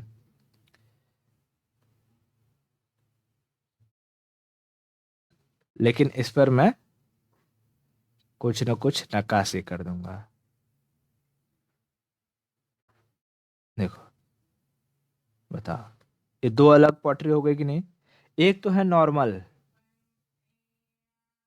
इसे हम पॉटरी कहते हैं, लेकिन जिस पर कलर कर देते हैं इसे हम मन का कहते हैं। इंग्लिश में बीड्स कहेंगे, बीड्स। ठीक है, तो हमें ऐसे भी साक्ष्य देखने को मिले हैं। कुछ सिंपल पॉटरी भी मिले हैं और कुछ बीड्स से मिले हैं, यानी मन का भी देखने को मिले हैं, मन का भी देखने को मिले हैं। इतना क्लियर हुआ? ओके। अच्छा, ये सारी की सारी पॉटरी कहाँ से मिले होंगे? कहीं ना कहीं तो इसके एविडेंस मिले होंगे, तभी तो मैं बता रहा हूँ। तो इसके अगर एविडेंस की बात करो, एविडेंस की बात करो, तो ये बिहार में एक जगह है, चिरांद, चिरांद। चिरांद कौन से डिस्ट्रिक्ट में है? तो सारण डिस्ट्रिक्ट में। हमने जब बिहार का मैं पढ़ा था तो सारण डिस्ट्रिक्ट था कि नहीं था? था। तो सारण कहाँ है? ये बिहार में। वहां से हमें कुछ पॉटरीज मिले हैं। और सबसे अधिक जो पॉटरी मिले हैं वो हस्तिनापुर से मिले हैं, हस्तिनापुर। हस्तिनापुर कहाँ है? USA में है कि यूरोप में है? उत्तर प्रदेश से, ठीक है। हाँ, तो हस्तिनापुर उत्तर प्रदेश में है। यहाँ से हमें सबसे अधिक पॉटरी के एविडेंस मिलते हैं, पॉटरी के एविडेंस मिलते हैं। इतना क्लियर हुआ? तो टेक्नोलॉजिकल चेंज में क्या हुआ? वो पत्थरों का पॉलिश्ड करके इस्तेमाल करने लगे, और उसके बाद उन्होंने व्हील्स की डिस्कवरी कर ली, और पॉटरी वगैरह बनाने लगे, मटका बनाने लगे। या फिर इसी को बड़ा रूप दे देंगे तो उसमें अनाज भर के रखने लगेंगे, या इसी में खाना पका सकते हैं, है ना। मल्टीपर्पज के लिए इस्तेमाल होने लगेगा। ठीक है, ओके, आगे चले। ओके, अब हम समझते हैं इनका लाइवलीहुड के बारे में, कि अच्छा अब इनकी ज़िंदगी कैसी रही होगी। तो लाइवलीहुड की अगर हम बात करेंगे, नंबर 4, लाइवलीहुड। देखो, अब तक इंसान इधर उधर घूम रहा था, मेसोलिथिक में भी कहीं सेटल नहीं था, लेकिन अब इंसान एक जगह सेटल्ड होगा। सेटल्ड लाइफ, एक जगह सेटल्ड होगा। क्यों सेटल्ड होगा? क्यों सेटल्ड होगा? तो खेती के लिए, एग्रीकल्चर के लिए, पशुपालन के लिए, एनिमल डोमेस्टिकेशन। क्योंकि हमें पता है खेती करना है, पशु पालना है, तो हम इधर उधर घूम नहीं सकते हैं। We have to stay somewhere, you know. यानी ऐसी टाइम पीरियड में अब इंसान जो अब तक फूड कंज्यूमर था, अब वो फूड प्रोड्यूसर बनेगा। फूड कंज्यूमर से अब वो किस तरफ जाएगा? फूड प्रोड्यूसर की तरह। फूड प्रोड्यूस करेगा, ठीक है। कंज्यूमर से अब वो फूड प्रोड्यूस करेगा, फूड प्रोड्यूस करेगा। अब जब फूड प्रोड्यूस करेगा तो इनका अब सोसाइटी भी अलग अलग तरीके से चेंज होगा। तो सोसाइटी पर चले इससे पहले हमें ये तो समझना पड़ेगा कि अच्छा, जब उसने एग्रीकल्चर किया होगा तो एग्रीकल्चर के साक्ष्य कहाँ कहाँ से मिले होंगे। उसने एनिमल को पाला होगा तो एनिमल के साक्ष्य कहाँ कहाँ से मिले हैं, इनके बारे में समझना जरूरी है कि नहीं है? बहुत जरूरी है। तो हम एग्रीकल्चरल एविडेंस की बात करते हैं कि हमें एविडेंस कहाँ से मिला। एग्रीकल्चरल एविडेंस, तो देखो, सबसे पहले हमें ये देखने को मिलता है कि ईरान में हमें बार्ली की खेती, यानी जौ जिसको कहते हैं, ईरान से हमें बार्ली के एविडेंस देखने को मिलते हैं। उसके बाद जो सबसे फेमस रहा वो था पाकिस्तान में मेहरगढ़। हाँ, मेहरगढ़ कहाँ है? पाकिस्तान में। किन पहाड़ियों के बीच है? तो सुलेमान और किरथर, सुलेमान और किरथर वैलीज में, पहाड़ियों के बीच में।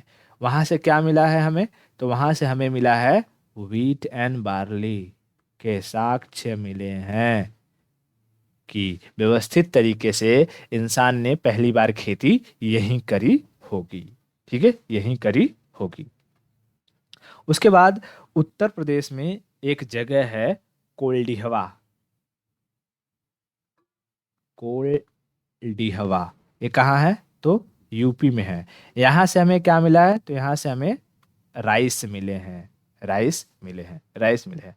अब तक ये सारी की सारी जो साक्ष्य मिली हैं वो आज से हमारा जो है 7,000 साल पहले, यानी BCE, 7,000 BCE के टाइम पीरियड की मिली है। तो अब तक यही लगता था कि सबसे पहली बार खेती यही हुई होगी, क्योंकि अभी तक कोई भी नया एविडेंस कहीं पर मिला नहीं था। लेकिन अचानक से उत्तर प्रदेश में ही एक जगह है लहूर देवा, या लहुरा देव, लहूर देवा कहाँ है? यूपी में ही। यहां से हमें राइस के अगेन एविडेंस मिलते हैं, राइस कल्टीवेशन के। लेकिन ये राइस कल्टीवेशन का एविडेंस पता चलता है कि 8,000 साल पहले का है, यानी इससे 1 साल और पहले का ही है ना। ये 7,000 साल का भी है और ये 8,000 साल पहले का हो गया। तो नए एविडेंसेस के बेसिस पर ये पता चला कि जो खेती हम पहली बार समझ रहे थे कि मेहरगढ़ में हुई, वो मेहरगढ़ में ना होकर के कहाँ हुई? लहूर देवा में हुआ। तो एग्जाम में इस बात को याद रखना कि अगर जो क्वेश्चन है उसमें ऑप्शन में लहूर देवा दिया हुआ है कि पहली बार खेती के साक्ष्य हमें कहाँ देखने को मिले, अगर लहूर देवा है तो लहूर देवा मारना, नहीं तो मेहरगढ़ अगर लहूर देवा नहीं है तो मेहरगढ़ मारना। ठीक है, ओके।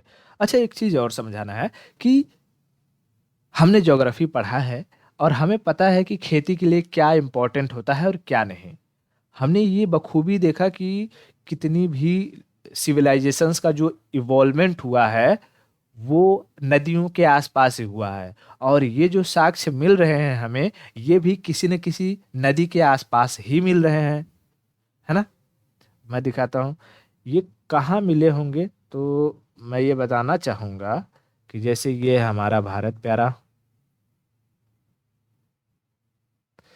मैं इसको थोड़ा सा बना देता हूँ ताकि मैं समझा सकूँ।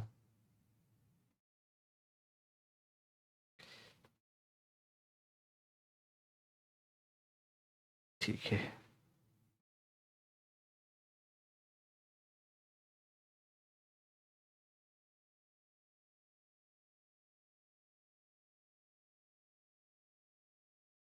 चलो ये नीचे समझ लेना। ये नीचे वाला पोर्शन है, ठीक है। अभी देखो, यहाँ अगर हम बात करते हैं तो हमें सुलेमान और किरथर पहाड़ियों के बीच, यानी यहाँ पर कुछ साक्ष्य देखने को मिलते हैं, और उत्तर प्रदेश में कुछ साक्ष्य देखने को मिल रहे हैं, है ना। तो यहाँ पर हमको पता है यहाँ से जाती है इंडस रिवर, यहाँ से है गंगा रिवर बेसिन। यानी इंडस और गंगा रिवर बेसिन के आसपास ही हमें एग्रीकल्चर के साक्ष्य देखने को मिल रहे हैं। तो क्यों उन्होंने यहीं पर खेती करनी शुरू करी? तो रीजन रहे दो। एक तो वाटर अवेलेबिलिटी,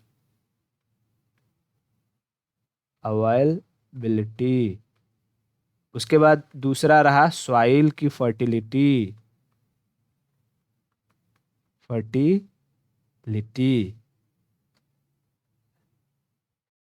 फर्टिलिटी। कैसी मिट्टी है ये? तो ये है एलुवियल सॉइल। Alluvial soil. अच्छा, एलुवियल क्या होता है? जलोढ़ है। यानी इस जल के द्वारा लाकर आसपास में उड़ाई गई मिट्टी को हम कहते हैं जलोढ़ मिट्टी, है ना।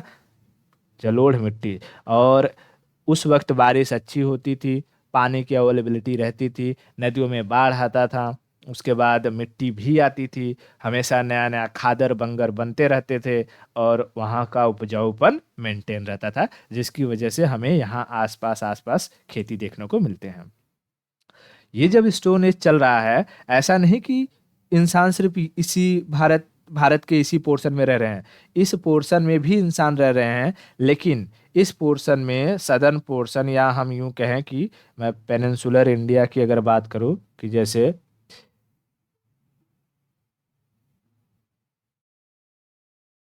ये हमारा पेनिनसुलर इंडिया है, तो यहाँ पर जब इंसान है तो यहाँ पर खेती क्यों नहीं कर पा रहा है? एक्चुअली स्टोन यानी पत्थरों के टूल्स का इस्तेमाल करके यहाँ पर तुम खेती नहीं कर सकते हो। बताओ क्यों? बताओ क्यों? कुछ आइडिया? पेनिनसुलर वाले रीजन में, साउथ इंडिया, महाराष्ट्र, हाँ, जो मैंने अभी ये ड्रॉ किया है।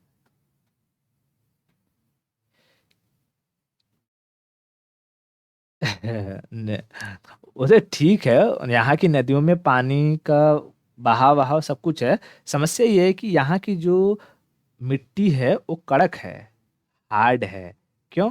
क्योंकि ये वोल्केनिक एरप्शन से बनी हुई है। वोल्केनिक इरप्शन से बनी हुई है, और हार्ड होने की वजह से जमीन पथरीली है, रॉकी। और रॉकी पथरीली जमीन को तुम स्टोन के बने पत्थरों से खुरच नहीं सकते हो, उसमें बुआई नहीं कर सकते हो। इसलिए जब तक हम चैल्कोलिथिक एज में नहीं आएंगे, इंसान पहली बार कॉपर का इस्तेमाल करना शुरू नहीं करेगा, तब तक इस रीजन में अच्छी तरीके से खेती के साक्ष्य हमें नहीं मिलेंगे, एग्रीकल्चर नहीं मिलेंगे। हाँ, इस रीजन में रहने वाले लोगों का जो प्राइमरी फोकस रहा होगा वो एनिमल डोमेस्टिकेशन का रहा होगा। प्राइमरी वो लोग एनिमल डोमेस्टिकेट करते होंगे, खेती को दूसरे नंबर पर रखते होंगे। लेकिन ऊपर वाले जो सेक्शन है, यहाँ पर प्राइमरी फोकस उनका खेती पर रहा होगा, और एनिमल डोमेस्टिकेशन दूसरे नंबर पर रहा होगा। ठीक है। तो देख रहे हो कि किस तरीके से हिस्ट्री के साथ हम ज्योग्राफी को लिंक कर पा रहे हैं। हाँ, तो एक अच्छे आंसर राइटिंग के लिए जब कभी भी कोई भी चीज़ पूछा जाएगा तो यही होता है कि हमें हिस्ट्री, इतिहास को ज्योग्राफी से, ज्योग्राफी को पॉलिटी से, करंट से, इस तरीके से ही लिंक करना है। और ये सब चीज़ें तभी हो पाती है जब एक बार हम सारे के सारे सिलेबस को पढ़ चुके होते हैं कि अच्छा हाँ ज्योग्राफी में क्या है, हिस्ट्री में क्या है। और कोई भी पोर्शन ऐसा अगर हुआ कि हम डायरेक्ट पहले इतिहास से पढ़ना शुरू करें या फिर उसके बाद हम समझने की कोशिश करेंगे तो ये बिल्कुल समझ में नहीं आने वाला रहेगा। इसलिए मेरा मानना है कि कोई भी सब्जेक्ट पढ़ना है तो सबसे पहले ज्योग्राफी पढ़ो, उसके बाद किसी भी सब्जेक्ट को हाथ लगाओ, तब सारी चीज़ें धीरे धीरे क्लियर हो जाएंगी, है कि नहीं। हाँ, चलो तो ये चीज़ हमने समझ लिया कि अच्छा उनका एग्रीकल्चरल एविडेंसेस क्या रहे होंगे और क्यों खेती करी होगी उन्होंने यहाँ पे। अब हम यही समझ लेते हैं कि अच्छा जब उन लोगों ने एनिमल डोमेस्टिकेशन किया होगा तो उसके भी तो कहीं ना कहीं से साक्ष्य मिले होंगे। एनिमल डोमेस्टिकेशन, तो इसके साक्ष्य हमें मिलते हैं जम्मू कश्मीर के, जम्मू कश्मीर के बुर्ज होम से। कहाँ से? बुर्ज होम, ठीक है। जम्मू कश्मीर के बुर्ज होम से हमें जो एनिमल के साक्ष्य देखने को मिलते हैं। और ऐसा माना जाता है, मतलब कि ऐसे साक्ष्य मिले कि जो पहला एनिमल रहा होगा, फर्स्ट एनिमल, वो क्या था? कुत्ता था, डॉग। ठीक है, इतना क्लियर हो गया? बहुत बढ़िया। चलो, इतना हमने देख लिया, उनकी लाइवलीहुड देख ली। अब हम इनके सोसाइटी के बारे में समझ लेते हैं। ठीक है, तो पांचवा नंबर आ जाएगा हमारा नियोलिथिक टाइम पीरियड के सोसाइटी। सोसाइटी के बारे में अगर हम समझेंगे, क्योंकि अब खेती शुरू हो चुकी है, लोग सरप्लस प्रोड्यूस करेंगे कि नहीं करेंगे? Surplus production. और जब सरप्लस प्रोडक्शन होगा तो होर्डिंग होगा कि नहीं होगा? होर्डिंग होगा। और होर्डिंग होगा तो कोई ना कोई ऐसा इंसान होगा जिसके पास ज़्यादा होगा, और जिसके पास ज़्यादा होगा वो मुखिया कहलाएगा। तो यहाँ पर हमें विलेज का कंसेप्ट इमर्ज होकर नजर आता है, विलेज कंसेप्ट। और इस विलेज में हमें देखने को मिलता है चीफडम। चीफडम यानी मुखिया तंत्र, मुखिया तंत्र सिस्टम हमें यहाँ से समझ में आता है, चीफडम। और वो चीफडम जो मुखिया होता है वो सरप्लस प्रोडक्शन जो हुआ रहता है उसकी होर्डिंग करता है, जिसकी वजह से अब वो जिसे चाहे उसे अनाज दे सकता है और जिसे चाहे उसे नहीं दे सकता है, जिसकी वजह से अब समाज में फैलेगी इन इक्वलिटी। इन इक्वलिटी यानी अब इनका नियोलिथिक एज में जो समाज था वो कैसा हो गया? इन इक्वल सोसाइटी हो गई, बैंड सोसाइटी का खत्म हो गया कंसेप्ट। ठीक है। अब क्योंकि इंसान खेती वगैरह करने लगा है, हंटिंग पर कम जाया कर रहा है, महिलाओं का जो लाइफ, महिलाओं का रोल रहता था उनके जीवन में, वो रोल धीरे धीरे कम होता है। इससे ये भी समझ में आता है कि यहाँ पर महिलाओं की जो इम्पोर्टेंस रही होगी वो घटी होगी। वेमन इम्पोर्टेंस वो क्या हुई होगी? रिड्यूस हुई होगी। ठीक है, एज कंपेयर टू मेजोलिथिक और पेलियोलिथिक में जो थी। ठीक है, ओके। उसके बाद अब हम चलते हैं इनके कल्चर की बात कर लेते हैं फटाफट। कल्चर के बारे में देख लेंगे। कल्चर, अगर हम इनके कल्चर की बात करें तो हमने देखा था मेजोलिथिक एज में हमें बरियल सिस्टम देखने को मिल चुके थे, है ना। यहाँ पर देखो, अब जो चीज़ें वहाँ से शुरू हो चुकी है यहाँ पर भी कंटिन्यू रहेंगी, जैसे पेंटिंग्स भी यहाँ पर कंटिन्यू रहेगा।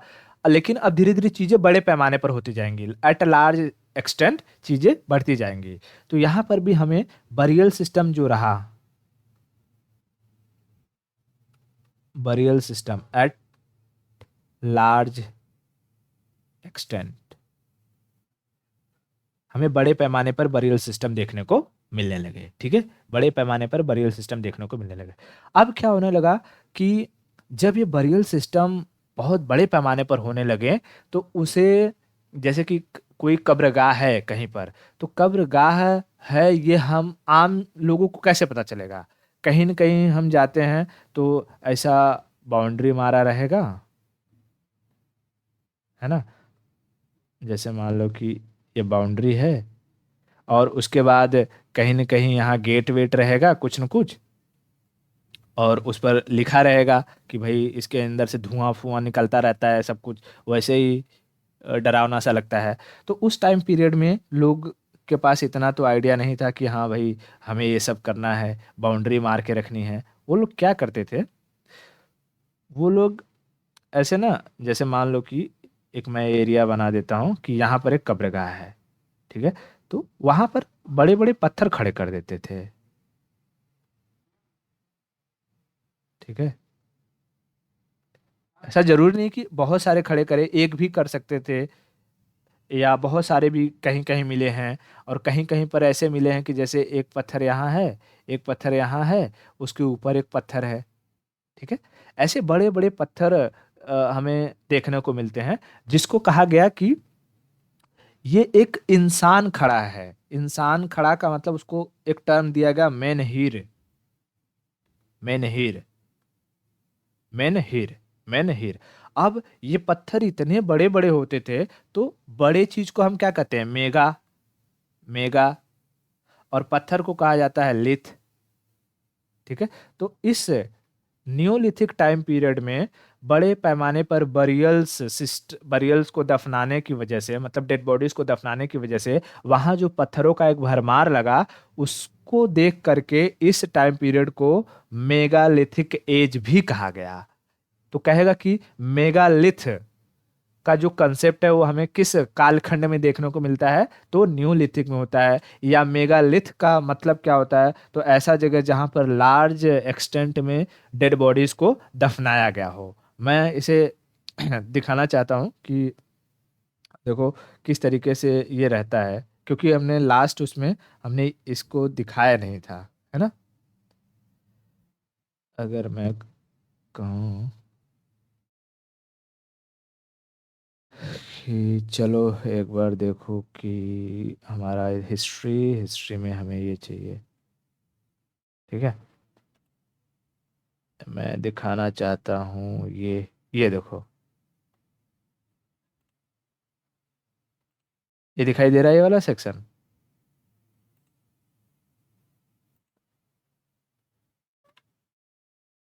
देखो ये है ना, ये अलग अलग जगह पर अलग अलग, जैसे ये एक मिनट, ऐसे ये वाला देखो, ये बड़ा सा पत्थर है, ये पत्थर यहाँ पर रखा हुआ है, ये पत्थर रखा हुआ है, ये सारे पत्थर है ना? तो इसको देख करके ये कहा गया कि भाई यहाँ पर ये हो सकता है कि वो बताने के लिए कि यहाँ पर इतने बड़े पैमाने पर डेड बॉडीज हुई हैं, या हमारा इतना बड़ा का एरिया है, जो भी कहा गया, जो भी सोचे हो, लेकिन इस सिनेरियो को देख करके इसको मेगा लिथ का नाम दिया गया, और ये जो पत्थर खड़े थे इन्हें मेनहीर कहा गया, ठीक है? मैन मतलब आदमी, हीर मतलब खड़ा हुआ, मेनहीर देखने को मिला। तो ऐसे ही जो हमें कुछ एविडेंस मिले हैं, जैसे भारत में भी हमें ये, मैंने साउथ इंडिया में अमूमन ये सारे के सारे जो स्ट्रक्चर दिखाई देते हैं ना, साउथ इंडिया में ज़्यादा दिखाई देते हैं। तो साउथ इंडिया में ही जो तमिलनाडु है, तमिलनाडु से हमें एक एक्सकेवेशन करते टाइम वहाँ से हमें एक स्कल मिला है, ह्यूमन स्कल मिला है, ठीक है? तो डेड बॉडीज की अगर हम बात करें, एविडेंस, एविडेंस कहाँ से मिला है, तो पल्लव रन जगह है, पल्लव रन। ये पल्लव रन कहाँ है, तो तमिलनाडु में, तमिलनाडु में। यहाँ से क्या मिला है हमें पल्लव रन से, तो ह्यूमन स्कल, ह्यूमन स्कल, यानी इंसान की खोपड़ी, इंसान की खोपड़ी। क्लियर है? इंसान की खोपड़ी हमें यहाँ पर पल्लव रन में देखने को मिली है। इतना क्लियर हुआ बहुत बढ़िया। अब देखो, हमने यहाँ पर तीनों कालखंड कर लिए हैं, पैलियोलिथिक, मेजोलिथिक, नियोलिथिक। अब एक बचता है कैल्कोलिथिक। अब कैल्कोलिथिक में ये सारी चीजें लार्ज एक्सटेंट पे हो जाएंगी, बस इसमें हमें एक छोटा सा चीज ऐड करना है कि कैल्कोलिथिक का नाम कैल्कोलिथिक क्यों आया या चारकोलिथिक क्यों आया, और उसके बाद ये हमारा पूरा का पूरा जो प्री हिस्टोरिक फेज है वो खत्म हो जाएगा। ठीक है, तो चलो इसको खत्म कर लेते हैं फटाफट। अब हम आ जाते हैं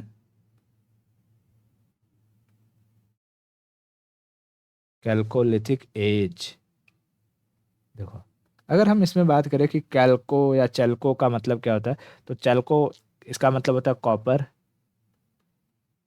और ये मतलब है स्टोन।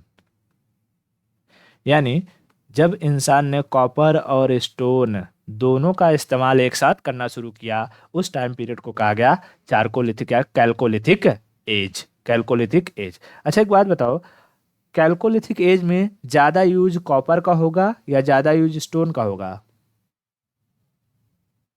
स्टोन का होगा। तो मैक्सिमम यूज स्टोन का होगा। क्यों? क्योंकि कॉपर की अवेलेबिलिटी कम है। अभी इंसान उतना सक्षम नहीं हुआ है कि वो पूरा का पूरा खदान खोद डाले। हालांकि कॉपर के खदान हमें राजस्थान में खेतड़ी माइन, राजस्थान का खेतड़ी माइन में हमें कॉपर के खदान देखने को मिले थे उस टाइम पीरियड में। मतलब कि अभी भी है, वहां से तो मिलता ही है कॉपर के खदान, वहां से हमें कॉपर मिल जाता था आराम से। लेकिन इंसान इवॉल्व इतना नहीं है कि वो स्मेल्टिंग कर सके, उसे बढ़िया अलग अलग फॉर्म में दे सके। और पहला धातु जो यूज हुआ वो कॉपर ही क्यों यूज हुआ? क्योंकि इसका लो मेल्टिंग पॉइंट था। मेल्टिंग पॉइंट, ये आसानी से मुड़ सकता था। ठीक है, आसानी से मोड़ सकता था एज कम्पेयर टू लोहा। लोहे को तुम आसानी से नहीं मोड़ सकते हो। तो इसीलिए इंसान, जैसे मान लो ये लकड़ी है, इस लकड़ी में उसे स्टोन को बांधना है। ठीक है, पेबल्स को अगर उसे बांधना है तो क्या करेगा? कॉपर से ऐसे ऐसे ऐसे करके आसानी से उससे बांध सकता है ना। लेकिन ये बाकी सारा का सारा पोर्शन तो ये लकड़ी है, ये स्टोन है, तो कॉपर का इस्तेमाल कम हुआ, स्टोन का इस्तेमाल ज़्यादा था। लेकिन फिर भी कॉपर और स्टोन दोनों एक साथ नजर आते हैं, जिसकी वजह से इसे हम चल्कोलिथ कहते हैं, चल्कोलिथ कहते हैं। तो अब इसके बारे में अगर हम रफ आइडिया ले लें, तो बताओ इसका टाइम पीरियड क्या होगा? 3000 ऑनवर्ड्स, ऑनवर्ड्स BCE। उसके बाद क्लाइमेट सेम, होलोसीन। उसके बाद अगर हम बात करें टेक्नोलॉजी, तो यही चेंज हुआ है बस। टेक्नोलॉजी, टेक्नोलॉजी में हमने क्या देख लिया कि यहाँ कॉपर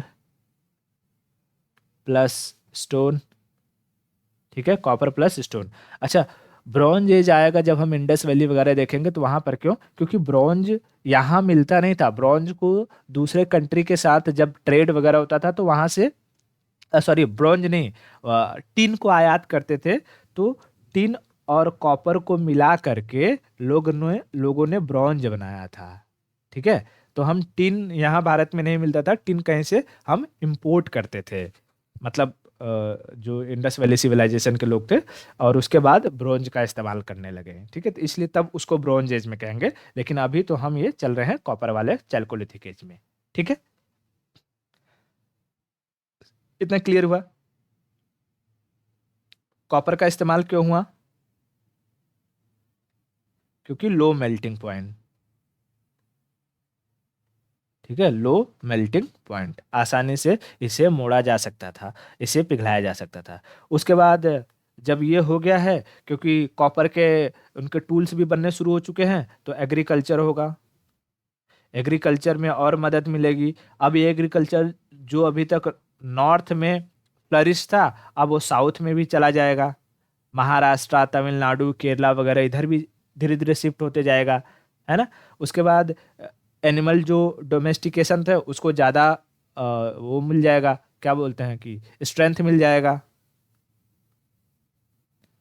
एनिमल डोमेस्टिकेशन,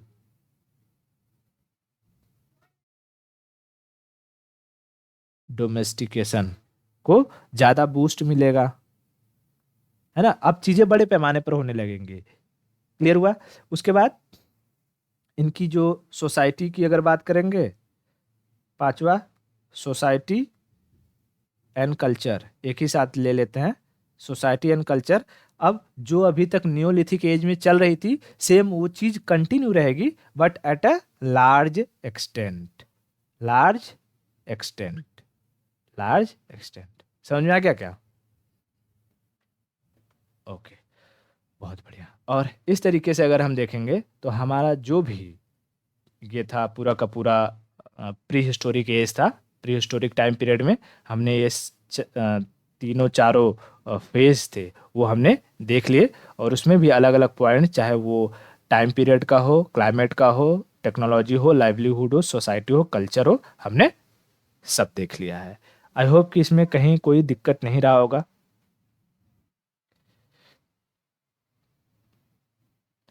क्री क्रीमेशन तो मेजोलिथिक में देखो, मेजोलिथिक में क्रीमेशन स्टार्ट, बरियल से स्टार्ट होना शुरू हो चुका है। लेकिन नियोलिथिक में आकर के, हाँ बरियल और क्रीमेशन अलग होता है। हाँ, मेजोलिथिक में क्रीमेशन नहीं आएगा, नियोलिथिक में हमें क्रीमेशन के साक्ष्य देखने को मिले हैं। ये चीज मैं कंफर्म कर देता हूँ, कहीं लिख दूँ। अम, इसमें दिखाई दे रहा है कल्चर, ये हो गया, पेंटिंग्स हो गया, नियोलिथिक। तो नियोलिथिक में याद कर लेना, इसमें बरियल, लाइव कल्चर में अगर हम बात करते हैं तो यहाँ पर बरियल और क्रीमेशन, ये दोनों देखने को मिलेंगे नियोलिथिक में। मिजोलिथिक में सिर्फ बरियल्स हमें देखने को मिलेंगे, क्रीमेशन देखने को नहीं मिलेंगे। ठीक है। ओके, तो चलो आज के लिए इतना रखते हैं, और बाकी की स्टोरी हम नेक्स्ट लेक्चर में देखेंगे।